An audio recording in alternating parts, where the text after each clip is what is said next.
guys, welcome back to our channel. Today we're showing you how we stack and crumb coat our cakes. There's lots of different methods of doing this, so we're just showing you what works for us. Let's get straight into the video. Here we are starting with our wrapped cake layers. We always bake our layers either the evening before or the morning of decorating a cake. Once they're just about cool, wrap them in cling film to keep the moisture in and pop them in the fridge to firm up for a few hours.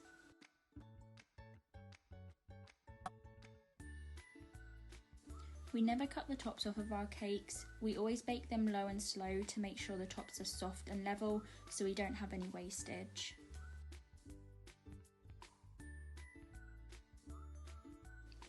Here we have a batch of our buttercream to go between the layers. We've recently posted a video on how we make this, so I'll pop a link to that below. This has been set at room temperature for an hour or so it's nice and soft to work with. Always pop a little bit of buttercream in the centre of the board before putting down your first cake layer. This acts as a glue to keep the cake in place. For our 5-inch cakes, we put a couple of tablespoons of buttercream between each of the layers. This is complete personal preference. At this stage you can put in as little or as much as you like. What you want to do next is smooth the buttercream out with a spatula. Try and get it as level as you can, although don't worry too much as you will have a chance to level it again later.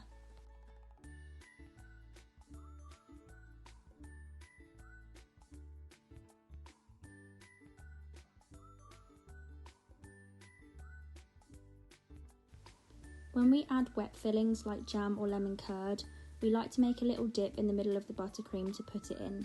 This reduces the chance of the cake layers sliding about and causing leakage.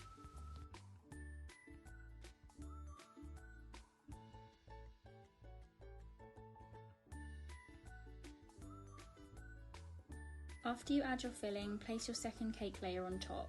Again, try and make this as level as possible. To stop the jam from running out between the layers, we like to go round with a knife or a small spatula and fill the gap with buttercream. After you've done this, you want to gently move the cake so that it's as straight and as level as possible.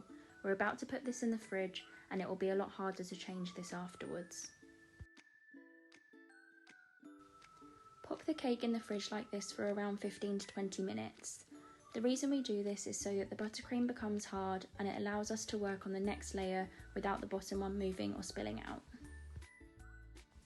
Repeat the same steps on this layer as you just did with the first layer. So make a dip in the buttercream again to fill it with jam. Place your third layer on top and fill the gap before putting it back in the fridge for another 15 minutes. All of our cakes have 3 layers as this is the sponge to buttercream ratio that we like. However, if your cakes have more layers, repeat until your cake is completely stacked.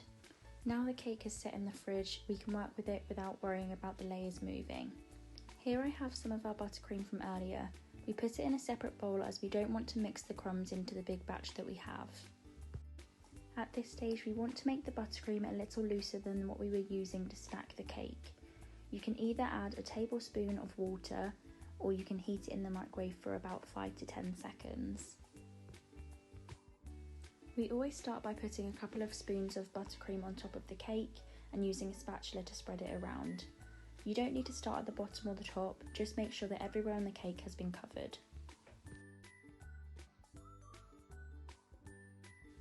As you can see from what I'm doing here, the buttercream should be loose enough that you aren't dragging it around the cake and causing lots of movement. It should be soft enough that it glides on smoothly and you can easily spread it around.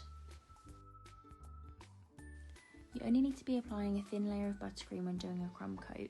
It's just to catch all of those loose crumbs before you put your final coat of buttercream on top.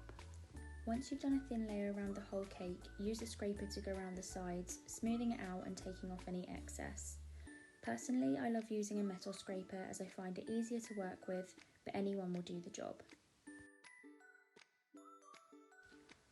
Once you've done this, if you see any uncovered patches or uneven bits, you can always fill them in again.